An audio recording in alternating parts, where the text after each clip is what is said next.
बाप, बेटे और रूपा के नाम से आमीन।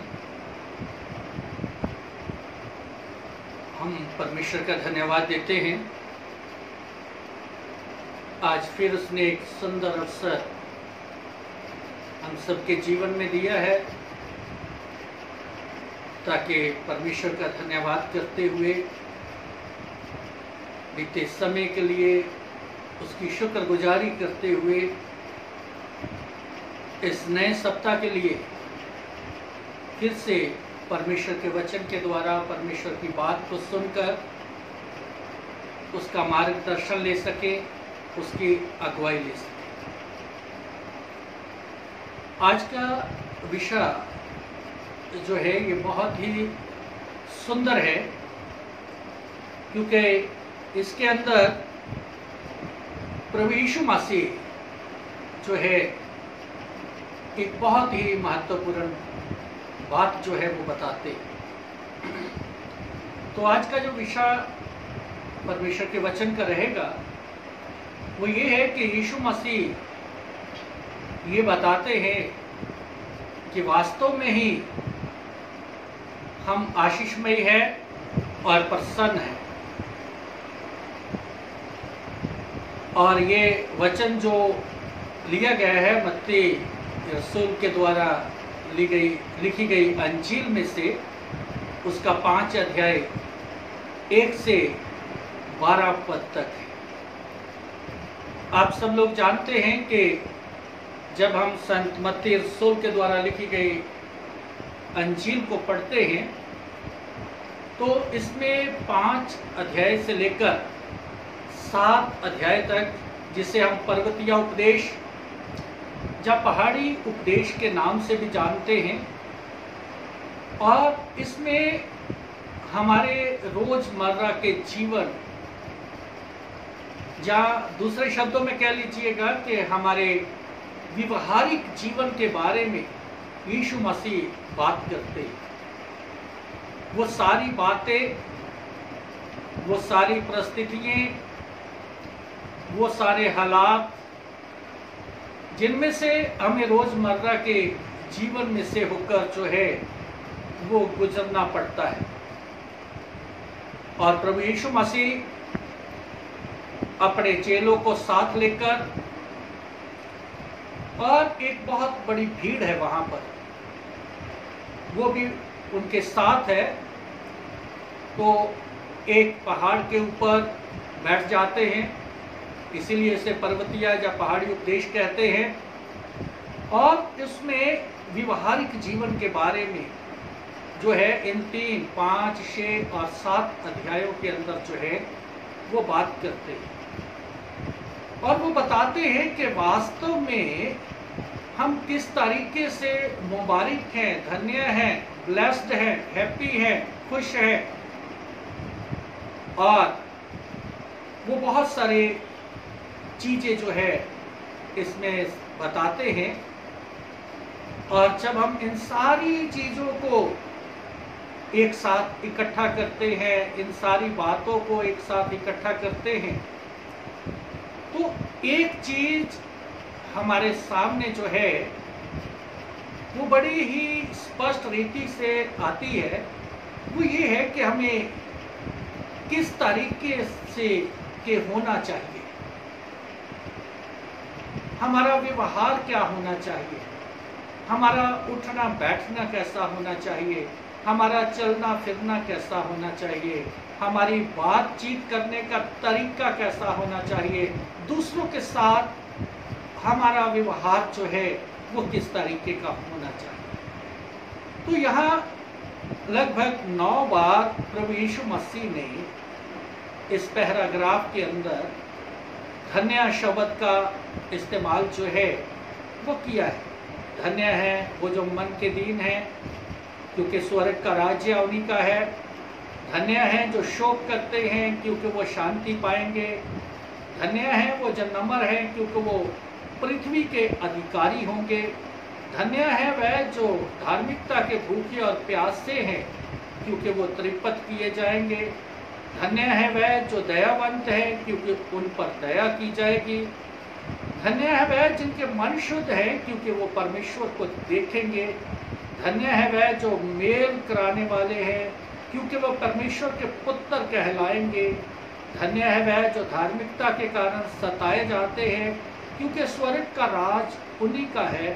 धन्य हो तुम जब मनुष्य मेरे कारण तुम्हारी निंदा करे और सताए और झूठ बोलकर तुम्हारे विरोध में सब प्रकार की बुरी बात कहे। तब आनंदित और मगन होना, क्योंकि तुम्हारे लिए स्वर्ग में बड़ा फल है।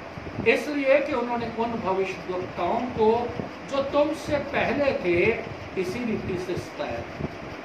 तो इन वचनों के अंदर वो बातें हैं जो हमारे व्यवहारिक जीवन के साथ जो है वो जुड़ी हुई। सबसे पहले हम सबको तो नहीं देखेंगे, बहुत लंबा समय लगेगा, लेकिन सबसे पहली जो बात है मन के दीन है। दीनता का मतलब जो है वो इस तरीके से है कि जब हम पूरी रीति से अपने आप को असहाय जानते हुए परमेश्वर के हाथ में सौंप देते हैं। संसार जो है दीनता का मतलब जो है अलग निकालता है कि जो किसी काम का नहीं होता, जो किसी के नीचे लग सकता है, वगैरह वगैरह। लेकिन यहाँ पर हम देखते हैं कि जो पहले 8 वचन हैं जिनमें प्रभु यीशु मसीह ने धन्य कहा। इससे पहले अगर हम पुराने नियम की बात करें तो पुराने नियम में भी पहले ही भजन के अंदर बात कही गई है कि धन्य है वह जो दुष्टों की युक्ति पर नहीं चलता। वो भी बात जो है हमारे रोजमर्रा के व्यवहार के बारे में जो है वो बताई गई है। तो ये 8 पहले धन्य वचन जो है जिनमें एक आशीष है, जो आशीर्वाद है, इसमें यही बात हमारे सामने प्रकट करता है कि हमें क्या होना चाहिए। और ये सारे वचन बताते हैं कि हमें कैसा इंसान जो है वो होना चाहिए। पहले हमें होना पड़ेगा और होने के बाद जब हम उस योग्य हो जाएंगे तब हम कार्य करेंगे, क्योंकि किसी भी चीज को करने के लिए हमें योग्य बनना पड़ता है उस काम को करने के लिए। तो पहले हमें होना पड़ेगा, योग्य होना पड़ेगा, तभी हम करेंगे। तो यहाँ जो बात की गई है वो सबसे पहले है कि हमें सबसे पहले क्या होना चाहिए और फिर हमें क्या करना चाहिए। तो सीधी सी बात है कि पहले हमें मसीही होना चाहिए, और जब हम मसीही बन जाएंगे तब हम मसीहियों की तरह व्यवहार करना भी शुरू कर देंगे। फिर हमें वो कर्म करना चाहिए, वो काम करना चाहिए जो मसीहियों की तरह होता है, जहां मसीहियों के जीवन में होना चाहिए। और हम सब जानते हैं कि हम परमेश्वर की दया से, परमेश्वर के अनुग्रह से ही हम लोग जो है मसीही है, और परमेश्वर के अनुग्रह से हमारा छुटकारा हुआ है। इफिसियों 2:8-9 बताता है कि हमारे अच्छे कार्यों के द्वारा, हमारे भले कार्यों के द्वारा हमारा छुटकारा नहीं हुआ है, बल्कि ये उसकी दया है, उसका अनुग्रह है, ये एक परमेश्वर का वरदान है। और हम लोग मसीही और परमेश्वर की संतान होने के नाते मसीही जीवन जीने और यीशु मसीह की आज्ञाओं का पालन करने के लिए उसके आत्मा के द्वारा जो है वो सामर्थ प्राप्त करते हैं। और बिना उसके आत्मा की अगुवाई और बिना उसके आत्मा की सामर्थ के बिना हम इन शिक्षाओं पर चल ही नहीं सकते, इन शिक्षाओं के ऊपर खरे उतर नहीं सकते, और हम अपने जीवन में उसकी अगुवाई नहीं ले सकते। परमेश्वर का आत्मा जो है वो हमारी अगुवाई करता है, हमारा मार्गदर्शक बनता है। जब हम पौलुस रसूल के जीवन के बारे में देखते हैं तो पौलुस रसूल का जीवन जो है वो इन सारी चीजों को, उस व्यवहार के बारे में जो हमारे सामने रोजमर्रा के जीवन के लिए जीने के लिए जो है वो रखा गया है, वो अपने बारे में जो है यहाँ पर बात करता है और बताता है परमेश्वर के वचन में। अगर हम यहाँ पर 6 अध्याय को देखें, 2 कुरिन्थियों को, तो वहाँ पर हम देखें 4 पद से, तो वहाँ पर हम देखते हैं कि वो अपने आप में परमेश्वर के सद्गुणों की, अच्छे व्यवहार की, परमेश्वर के गुणों की बात जो है वो करता है। उसका मतलब ये है कि हर प्रकार से अपने आप को, हर इंसान को परमेश्वर के गुणों को अपने जीवन में प्रकट जो है वो करना चाहिए। और वो कैसे हो सकता है? जब हम अनेक परेशानियों से, अनेक दुखों से, जो वो अपने बारे में भी बताता है, जिनमें से वो होकर जो है वो गुजरता है, जिनका उसे सामना करना पड़ता है, चाहे निराशाएं हों, चाहे समस्याएं हों, चाहे कठिनाइयां हों, चाहे किसी भी तरह के संकट क्यों ना हो। और ये सारी चीजें एक मसीही इंसान के जीवन में याकूब की पत्री बताती है, पहला अध्याय, कि ये धीरज पैदा करती है। जो लोग परमेश्वर के ऊपर विश्वास नहीं करते, जब उनके जीवन में कठिनाइयां आती हैं, दुख आते हैं, परेशानियां आती हैं, संकट आते हैं, तो वो निराशा के शिकार हो जाते हैं, डिप्रेशन में चले जाते हैं। लेकिन मसीही लोगों के लिए, जिनको यीशु मसीह मत्ती के अंजील के अंदर धन्य कह रहे हैं, मुबारक कह रहे हैं, ब्लेस्ड कह रहे हैं, उनके लिए वो सारी चीजें जो है वो धीरज पैदा करती है। क्योंकि परमेश्वर का वचन बताता है कि तकलीफें और दुख जब हमारे जीवन में आते हैं तो वो हमारे विश्वास की एक परख होती है, और जो वो धीरज पैदा करती हैं वो और भी हमें मजबूत जो है वो करती है। इसीलिए पौलुस रसूल दुख सहने के कारण, परेशानियां सहने के कारण, जो परमेश्वर के लिए हैं, उनको सहता हुआ अपने आप में उन गुणों की बात जो है करता है। यहाँ पे वो उन वरदानों की बात करता है, उन फलों की बात करता है जो परमेश्वर के आत्मा के द्वारा उसके अंदर, परमेश्वर के आत्मा की सामर्थ के द्वारा उसके अंदर है।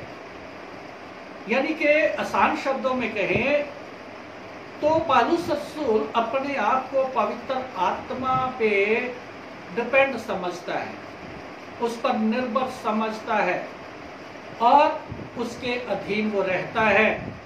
और इसका अर्थ ये भी है कि उसी से उसे सामर्थ्य मिलती है उन तकलीफों को सहने के लिए, क्योंकि उसने उन वरदानों को, उस आशीष को जो परमेश्वर की है उसके आत्मा के द्वारा, उसे उसने प्राप्त जो है वो कर लिया हुआ है। और वो हमेशा परमेश्वर की सामर्थ के काम करता है और उसकी सामर्थ के द्वारा ही वो आगे बढ़ता है। जब हम पौलुस रसूल द्वारा लिखी गई इफिसियों के नाम पत्री पढ़ते हैं तो उसके 6 अध्याय को पढ़े तो 11 से 18 पद के अंदर जो है वो कुछ आत्मिक हथियारों की बात करता है, और उन हथियारों को वो कहता है कि हमें अपने अंदर जो है वो पहन लेना चाहिए और हमें जो है वो उसी के सहारे से आगे बढ़ना चाहिए। जब हम इफिसियों की पत्री को देखते हैं, उसके 6 अध्याय को, तो उसमें वो बात जो है वो की गई है। वहां पर लिखा हुआ है कि परमेश्वर के 11 पद में कि परमेश्वर के सारे हथियार बांध लो कि तुम शैतान की युक्तियों के सामने खड़े रह सको। यानी कि कहने का भाव ये है कि शैतान जो हमारे सामने परीक्षाएं लेकर आता है और उसका सामना कर सको। और 13 पद के अंदर जो है लिखा है कि इसलिए परमेश्वर के सारे हथियार बांध लो कि तुम बुरे दिन में सामना कर सको और सब कुछ पूरा करके स्थिर रह सको, यानी मजबूत रह सको। और फिर 17 पद में कहता है कि उद्धार का टोप और आत्मा की तलवार जो परमेश्वर का वचन है उससे ले, ताकि वो तुम्हें आशीषमय बनाने में जो है तुम्हारी जो है वो मदद करनी चाहिए। परमेश्वर के लोग कहलाना बड़ी आसान सी बात है, मसीही कहलाना भी बड़ी आसान सी बात है। जब लोग हमें अच्छा कहते हैं और दूसरों को हमारे बारे में अच्छी बातें बताते हैं, हमें बहुत अच्छा लगता है।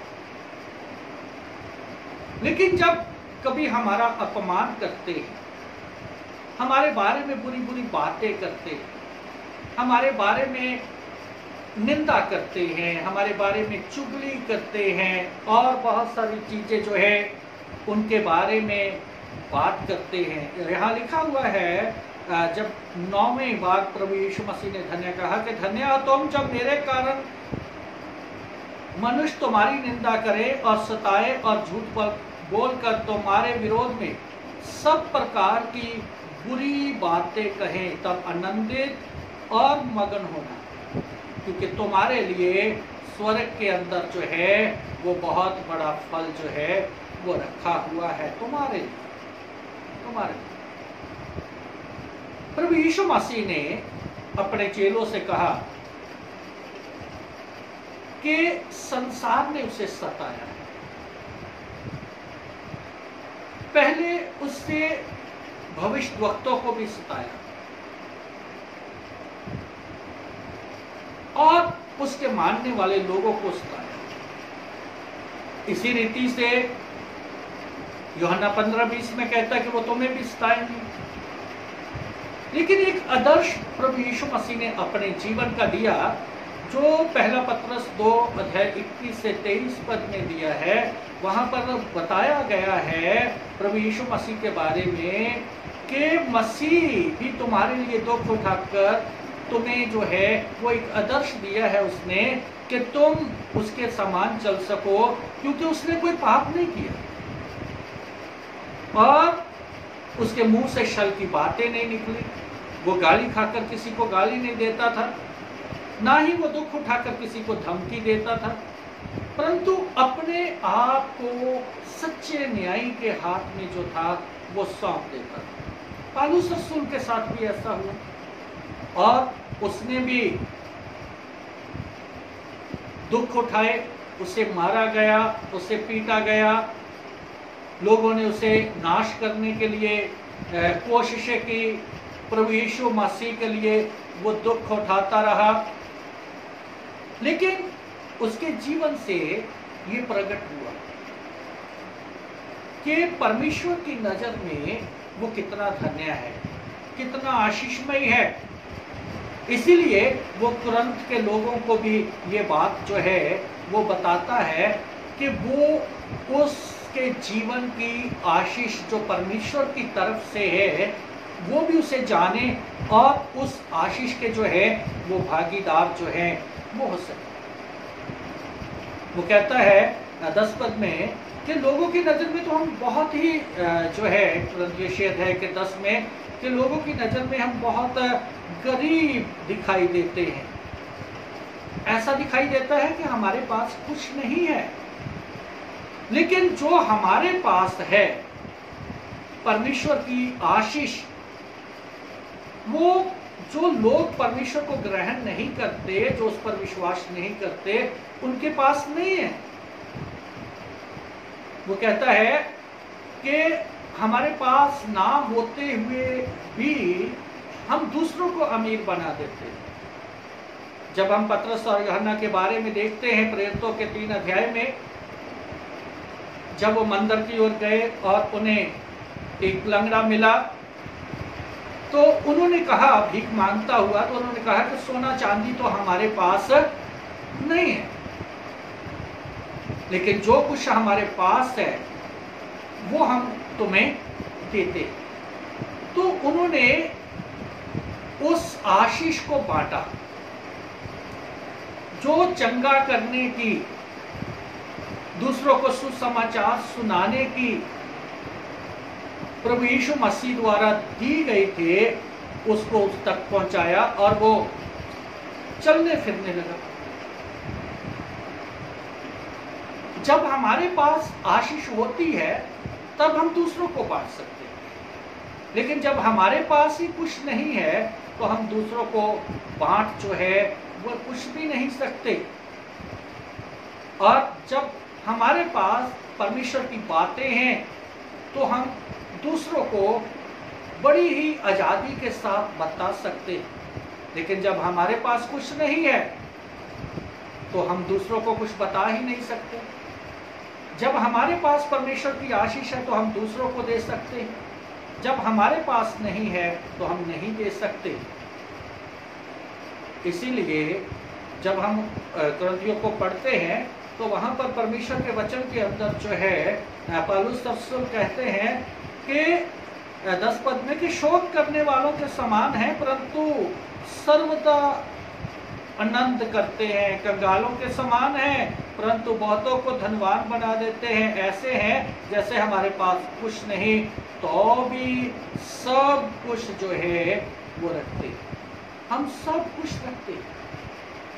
परमेश्वर के अनुग्रह, उसके पवित्र आत्मा की अगुवाई से जब हम चलते हैं तो उस समय ना सिर्फ हम कर सकते हैं बल्कि हमें करना चाहिए, क्योंकि परमेश्वर के द्वारा हमें जो आशीष मिली है परमेश्वर की नजर में धन्य है। प्रभु यीशु मसीह ने कहा था कि तुम मुझसे भी बड़े बड़े कार्य जो है वो करोगे, और करेंगे तभी हम जब हम परमेश्वर की नजर के अंदर जो है वो धन्य होंगे।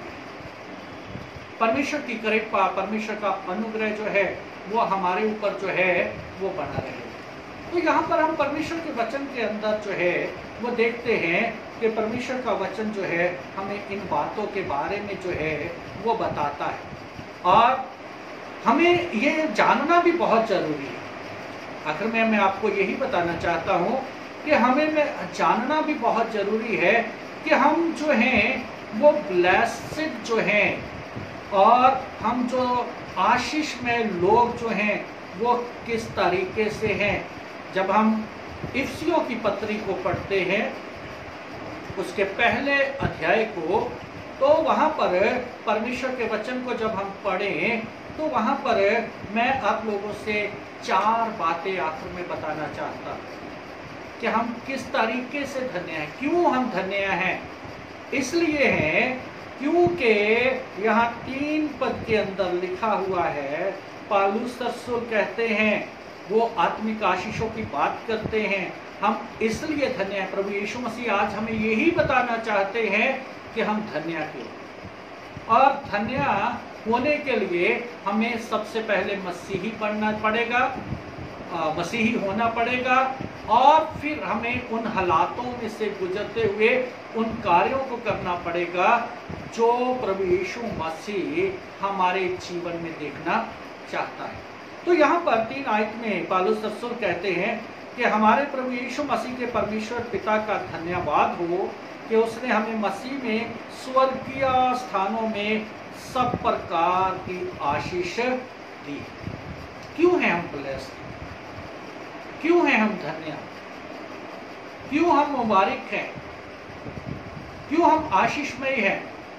इसलिए क्योंकि उसने सब प्रकार की आत्मिक आशीष स्वर्गीय स्थानों मेरे को, आपको, उस पर भरोसा रखने वाले लोगों को, जब उन्हें सांसारिक परिस्थितियों से गुजरना पड़ता है, दुखों से, कलेशों से, लेकिन यहां वो दुख में है, बेशक कलेशों में है, लेकिन उसका वायदा है कि वो अपने लोगों के सब आंसू जो है वो पोंछ डाले। हर तरह का दुख, हर तरह की समस्या, हर तरह की परेशानी उनसे दूर होगी और वो स्वर्गीय स्थानों में सब प्रकार की आशीषें जो हैं वो उसने अपने लोगों के लिए जो है वो रखी हुई है। दूसरी चीज भी हम इसलिए ब्लेस्ड हैं, इसलिए हम आशीष में लोग हैं, क्योंकि 4 आयत के अंदर पाया है कि उसने हमें जगत की उत्पत्ति से पहले ही चुन लिया कि हम उसके निकट प्रेम में पवित्र और निर्दोष। जगत की उत्पत्ति से पहले उसने हमें चुना है, विश्वास करने वाले लोग उसके तरीके से, उसकी इच्छा के मुताबिक, उसकी शिक्षाओं के अनुसार, उसकी आज्ञा का पालन करते हुए जीने वाले उन्हें तो उसने पहले से चुन लिया। और जिनको उसने चुना है वो जो है आशीषमय लोग हैं। क्यों आशीषमय लोग हैं? क्योंकि उसने अडॉप्ट किया है, अडॉप्ट कर लिया। और जब उसने अडॉप्ट कर लिया तो उसने अपने बेटे और बेटियां होने का अधिकार जो है हमें दे दिया है।